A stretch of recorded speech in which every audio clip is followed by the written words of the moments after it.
You think you've seen it all. Not until you set foot in Rio. Here, the sun doesn't just burn your skin, it melts your mind. Smiles come easy. Kisses, even easier. And passion lasts as long as a sunset with a girl you met 5 minutes ago.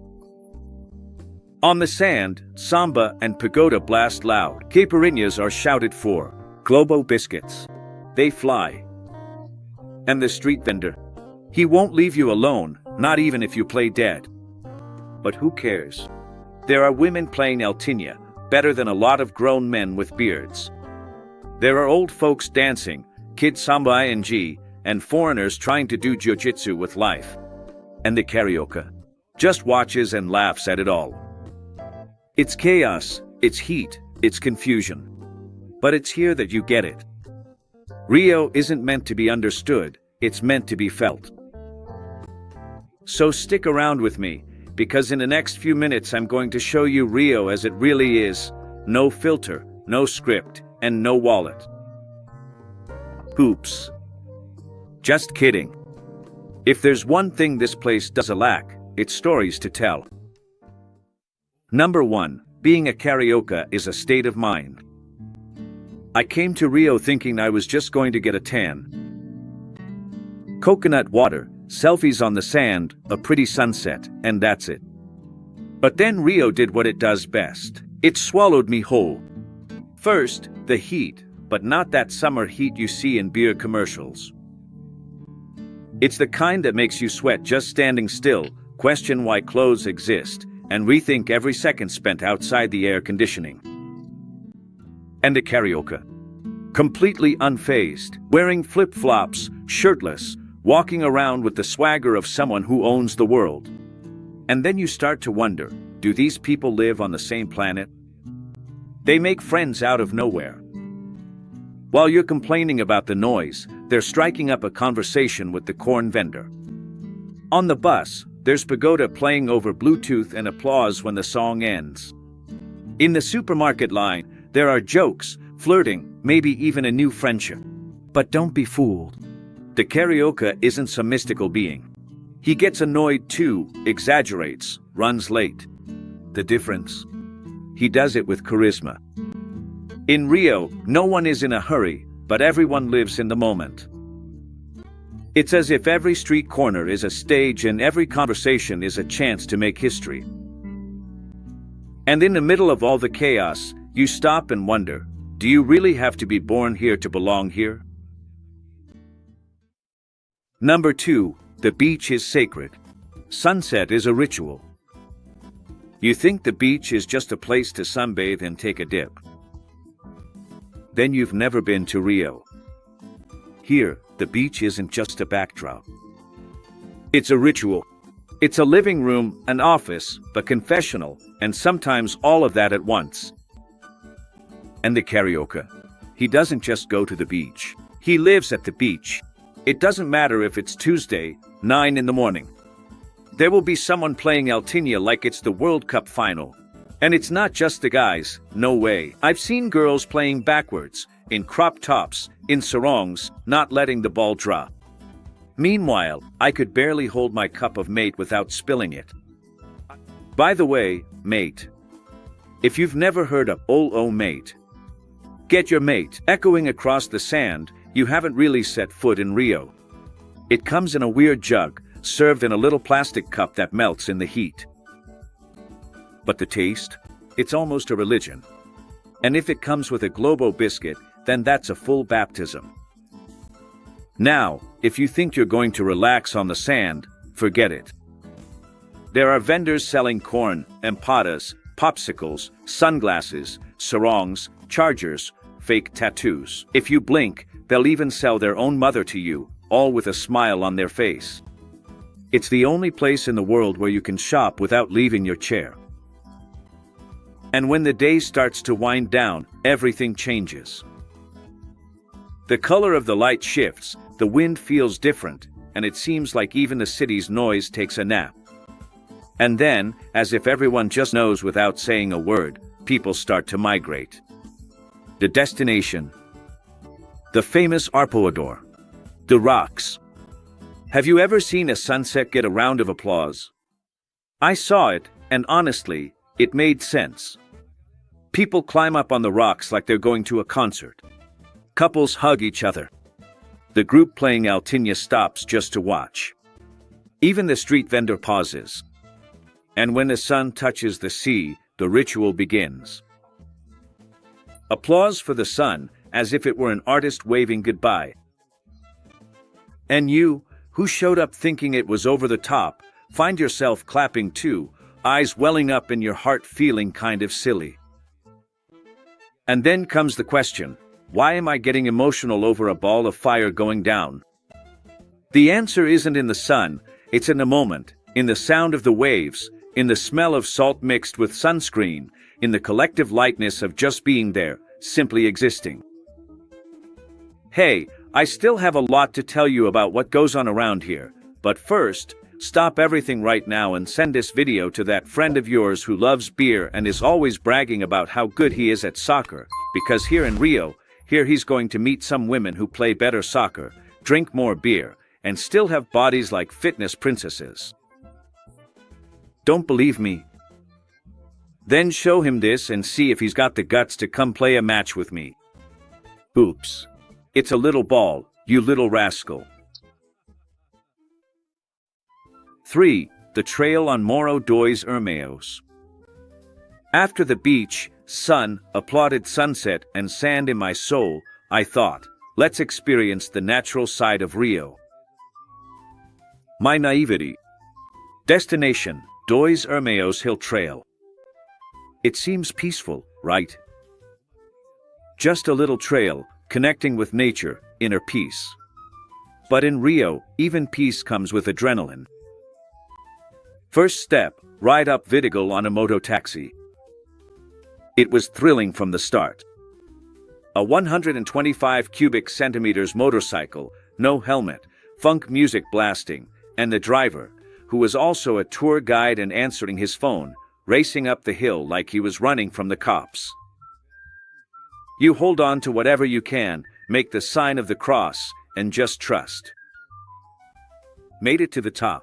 Not yet. That's when the trail starts, and so does the struggle. First minute, thick vegetation, birds singing, that smell of damp earth. You think, what a vibe. 5 minutes later, sweat in your eyes, mosquitoes buzzing in your ear, thighs burning, sneakers slipping. You start questioning all your life choices. And then, as if that wasn't enough, a group of locals walks by, climbing in flip-flops, smiling, with a can of beer in hand. Meanwhile, you look like you just walked off a survival reality show. How? But you keep going. Between one slip and another, you catch a glimpse of the sea through the trees. The wind picks up. You hear the sounds of the city below fading away. A little monkey stares at you from a branch, as if to say, relax, you're almost there.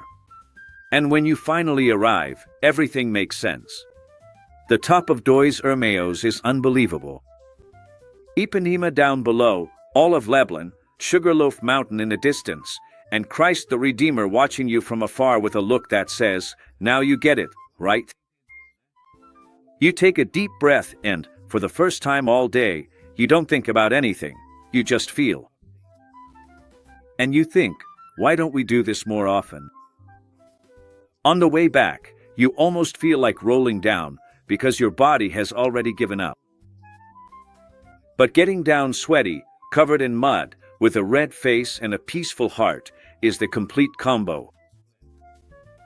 In the end, you realize, in Rio, even hardship has charm. What about two brothers? It's like that friend who makes you suffer, but takes you to see heaven. 4. Incredible places to visit. Everyone talks about the same things in Rio, right? Christ the Redeemer, Sugarloaf Mountain, Copacabana, as if Rio were a ready-made script with a movie soundtrack. But let me tell you a secret. The real Rio is in the corners no one looks at, in the places that never became postcards, but make you think, how is this place not packed with tourists? Want to see? Start with Santa Teresa. Have I mentioned it already? But I'll say it again because that place has a whole different vibe. You ride up on the little tram, rattling along like a theme park ride, and suddenly you're surrounded by old mansions, cobblestone streets, art studios, and bars with live samba. It's like the opposite of Copacabana. And the view from Parque das Ruínas? Insane. And get this, it's free. Meanwhile, Christ the Redeemer is over there on the other side, arms wide open, judging you for not paying to see him up close. Next stop, the Botanical Garden. It's over 200 years old, has plants from all over the world, and a path lined with imperial palm trees that look straight out of a movie. Not many people go, but those who do fall in love. Inside, it feels like Rio goes silent. All you hear are birds, the wind, and your conscience saying, "Why didn't I come here sooner?" Now here's a golden tip, Jagoya Island. Never heard of it. Even better. It's a little hidden island in Barra that you can only reach by boat. Inside, there are no cars, no honking, restaurants right on the water, and a vibe that feels like Buzios after taking a chill pill. You eat fresh fish with your feet in the sand, watching herons go by, and you can't even believe you're still in Rio. Another forgotten gem, Secreto Beach. The name fits. To get there, you have to walk along a discreet trail in Recreo. Down below, there's a natural pool among the rocks. Crystal clear water, few people, and a peace that would make even Christ the Redeemer drop his pose and take a dip. And since we're at recess, go to Praia de Reserva. It's kind of the opposite of Ipanema. No noise, no street vendors selling fake tattoos, no dispute over square meters. Just sand, sea, and a sunset that makes any existential crisis seem like a joke. One more. Keep Viewpoint. It is located inside the Grimaldi Natural Park. You take a light trail, and when you get to the top you see the entire coast of Rio stretching out into infinity. There is no queue, no selfie booth, and Christ is far away, in the corner, clearly uncomfortable at not being the center of attention. And look, if you really want a different kind of outing, the kind to update your Instagram photo, go to Pedra do Telegrafo. Yes, that same place where everyone takes pictures hanging off the cliff, pretending they're one step from death, but in reality they're just 30 centimeters from the ground. Just a heads up, go early or go during the week, because if you show up there on a Saturday, forget it. The line turns into something like the Bolsa Familia queue, influencer edition. You'll find a crowd waiting their turn to pretend they're falling. But, between us, it's a seriously awesome photo, right? Now, if you get tired of nature, head to the Royal Portuguese Reading Room downtown. It looks like Hogwarts. A library with 3 floors of dark wood, books everywhere, iron chandeliers, and a silence that gives you chills. Inside, you feel like you're in a country that maybe, just maybe, once got it right. 5. The Rio that never shuts down. After so much walking around, I said, I deserve a break. But in Rio, a break doesn't mean silence. It means feijoada, they told me. Go downtown, Friday's the day. I got to the bar, no QR code in sight. There were plastic tables, wobbly chairs, and the smell of garlic frying in the air. Perfect. I ordered a full feijoada. The waitress laughed. Full, really? I smiled back, a little scared, but went for it. A few minutes later, the dish arrived. Or rather, chaos served on porcelain. Bubbling beans, fluffy rice, crispy pork cracklings, farofa, collard greens, and orange slices. Because orange is like the excuse of someone who sinned but wants to make peace with their body. First bite. An explosion, a flavor that just runs you over. And the beer. Ice cold. The kind that makes you think. Who needs therapy? But the best part wasn't on the plate. It was all around. A man in a suit eating with his hands. An 80-year-old lady drinking straight from the bottle. A group shouting, "It's Friday, 1 o'clock in the afternoon." And if the feijoada hugs you, the bar adopts you. You show up alone and before you know it, you're sitting with 3 strangers, debating politics, soap operas, and whether the Makoto broth cures a hangover or just gives you another one. In Rio, the bar is where the poor drink like kings and the king sits like a regular guy. And if it rains, even better. The awning comes down, the samba turns up, and the waiter darts through the raindrops like a ninja. I left there thinking the day was already won. Spoiler, Rio won't let you.